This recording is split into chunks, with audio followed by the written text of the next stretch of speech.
science research that we've performed our entire lives. But most importantly, this award isn't just for me.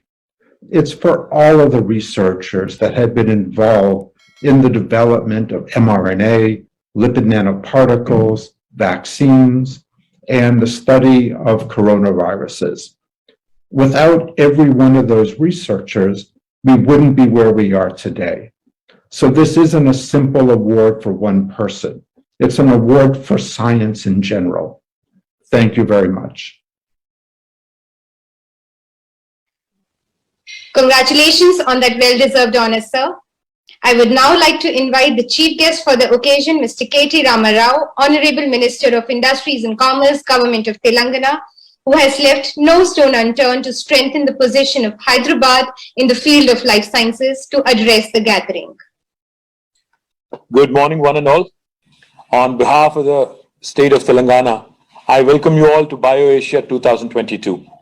I'm delighted and honored to inaugurate the 19th edition of BioAsia, our flagship annual event.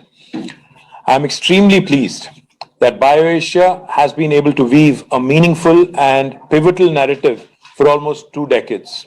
I sincerely believe that the deliberations at BioAsia will continue to guide the growth trajectory of life sciences sector in the state, country, and the world at large. At the outset, I would like to extend my hearty congratulations to the recipient of the coveted Genome Valley Excellence Award for the year 2022, Dr. Drew Weissman, for his pioneering work on mRNA, which ultimately led to the development of both Pfizer and Moderna vaccines. His contributions are indeed remarkable and have helped save millions of lives globally. The ongoing COVID-19 pandemic has placed a spotlight on the importance of the life sciences industry and the need to build robust healthcare systems. It is in this context, I believe, the theme of this year, Future Ready, is extremely timely. As the life sciences industry develops its future growth strategies, it is the right time to assess our current position and deliberate on the imperatives for the future growth. I'm immensely proud of the fact that Hyderabad continues to make an indelible imprint in the life sciences sector, not just in India, but also globally. I'm delighted to share with you that the life sciences sector in the state of Telangana has attracted investments worth more than 6,400 crores of rupees, which roughly translates to 850 million US dollars from about 215 companies, both existing and new entrants, and has created an additional employment of more than 34,000 people in last 1 year alone. This is almost 200% more than the investment attracted by the sector in the previous year, which clearly underscores the growing role and impact of Hyderabad's life sciences ecosystem and the Telangana state's endeavor to ensure required support to the sector. Genome Valley's prominence has been recognized globally in the wake of the pandemic, with most of the country's vaccine manufacturers being from this cluster. It is a matter of immense pride for us that 2 out of the 3 indigenously developed vaccines, Covaxin and Corbevax, are from Hyderabad. Also, both vaccines which are approved in India for children are also from Hyderabad. Further, Genome Valley continues to witness expansion of several pharmaceutical companies. Syngene International, a leading CRO, is expanding operations in this cluster. Further, a Germany headquartered global leader in pharmaceutical excipient solutions, DFE Pharma, is set to launch their Center of Excellence named as Closer to the Formulator, C2F. Also, Japan Bio, which started in Genome Valley, recently saw investment from Piramal Pharma of more than 100 crore rupees to continue their expansion in the cluster. Also, companies like Porus Life Sciences, CVR Life Sciences, Dandu Biosciences, and Laurus Synthesis are investing around 500 crores cumulatively in the cluster. Similarly, the state of Telangana has identified medical devices as a highly potential, high-growth sector, creating immense opportunities, and to our expectations, the sector is growing by leaps and bounds. In December, I had the honor of inaugurating 7 companies in a medical devices park, and almost 20 more facilities will be operational in the next 6 months.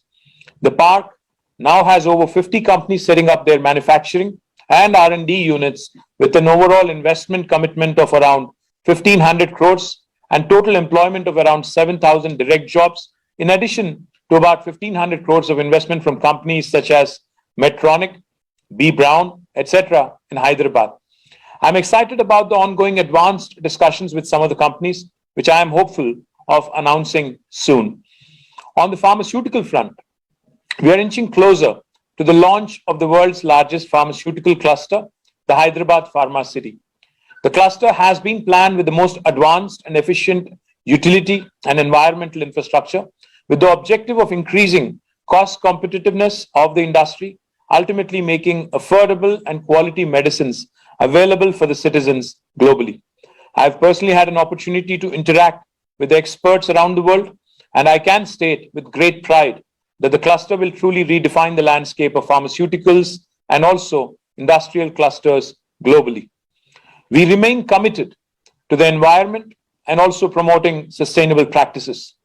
As one of the many steps in this direction, we have set up a multi-industry supported innovation and technology hub for flow chemistry in Hyderabad as an initiative aimed towards ensuring greater adoption of greener manufacturing processes. BioAsia has been instrumental in showcasing our policies, infrastructure, ecosystem, and achievements globally, in addition to also helping us shape our strategy based on inputs from the industry leaders.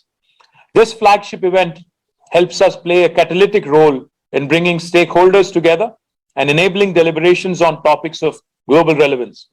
I'm keenly looking forward to the sessions lined up over the next couple of days with an exceedingly eclectic and proficient cast of speakers. I'm also looking forward to chatting with Mr. Bill Gates this evening on a variety of topics concerning global health. As we talk about future readiness over the next couple of days and discuss the role of stakeholders, it is imperative for the government to play a key enabling role in helping industries be future ready. India has a prominent presence in the global pharmaceutical industry and is regarded as the pharmacy capital of the world. While India ranks third in terms of volume, we are only 14th in terms of value in the global pharma market. There is a huge gap in value and volume contribution, which can be filled only by moving up in the value chain. The gap cannot be bridged with incremental innovation in generics alone, but we must build our capabilities in areas like complex generics, biologics, and biosimilars, cell and gene therapy, breakthrough research and development, clinical research, etc. Government needs to stand with the industry to see how some of the pricing pressures can be balanced with strong volume growth and how our capable human talent can be leveraged as a core differentiator globally and how more research and development can be incentivized to quickly move up the value chain. While some of the Indian healthcare companies have achieved global scale, the presence of global healthcare companies in the country is limited and their growth is also declining over the last few years. As of now, India represents just a small percentage of global revenue for most of them, even though we have close to 18% of the global population. We must encourage transnational healthcare companies to invest in India as they can help India play a much larger role in the global value chain. It is important to create a more conducive environment for the healthcare companies to develop, operate, and manufacture in the country and make these innovative drugs and devices available for our citizens also. While the policies and regulations have improved in India, there is so much more to be done in terms of our intellectual property policy and enforcement framework, regulatory reforms, development of ancillary industries, pricing policy rationalization, reimbursement schemes, duty structure correction, particularly for the medical devices and rare diseases drugs, incentives to support R&D investment, among others, to accelerate economic growth and also make healthcare delivery better and, more importantly, affordable. I request Government of India to consider these long pending demands from the industry and help the sector achieve its full potential. I strongly believe with the right set of investments and support enablers, India can become leader in life sciences innovation than just being a fast follower.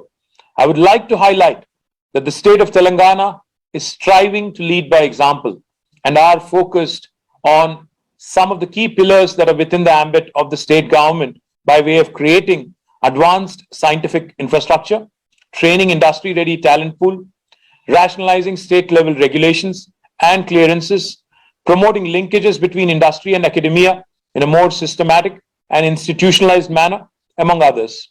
I'm confident of achieving our target to become a $100 billion valuation by 2030, up from the 50 billion in 2020, driven primarily by innovation. I take this opportunity to congratulate and thank my team, the partners and the sponsors for organizing this year's event. Congratulations and good luck. Thank you all so much for joining us today. We have great sessions lined up today. Do join us and we hope you enjoy the sessions. Thank you.